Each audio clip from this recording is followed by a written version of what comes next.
Game 5 of the Warriors T-Wolves series saw this series come to an end, and even though the Warriors made a late push, the Timberwolves were able to close it out at home in Minnesota. Let's talk about it. First off, congratulations to the Timberwolves. They're moving on. They played incredible this whole series. Julius Randle and Anthony Edwards, the two stars for that team, they dominated, especially Julius Randle. I actually think Julius Randle was the best player in this series, whether it was with a big scoring punch or passing the ball or just always being a presence. He was the best player for the Timberwolves. Congratulations to them.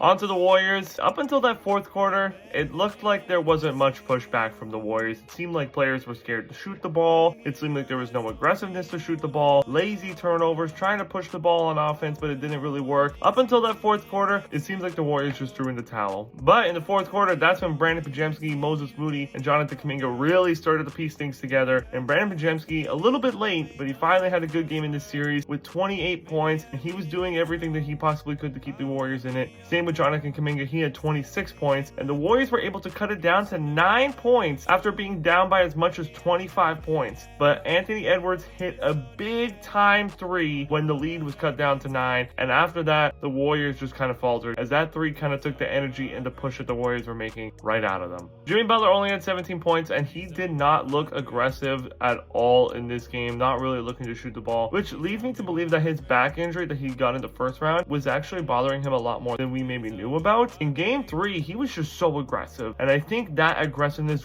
really took it out of him, as after that he just couldn't attack the basket or couldn't get his shot off as much as he wanted to, and it kind of showed, and unfortunately that's just the way it is. It would have been interesting to see how this series would have turned out if Steph Curry was playing. Personally, I think the Warriors would have won in 5 or 6 games, especially with how he was performing in that first game. It looked like he was due to go off for 40 or 50 points in game 1. Now the question is, what are the Warriors going to do in the offseason? I'm going to have more videos and posts about that later on, but right now, we're just going to take this loss on the chin. And my personal prediction is that it's going to be a very heated matchup in the Western Conference Finals with whoever the Timberwolves end up playing. I think whoever wins the West this year is going to be winning the NBA championship. Really disappointed that the Warriors couldn't just push out one win to see Steph Curry come back in this series, but I know that if the Warriors can stay healthy next year and they can get some great pickups and great trades potentially in the offseason, I think the Warriors, especially with how they finished the second half of the season, being one of the top 3 teams in the NBA, I think they have a chance to finish in one of the top seeds of the West and make a very good playoff run. But we'll see what happens. Follow me at It's Golden State J on all social platforms for more Warrior updates.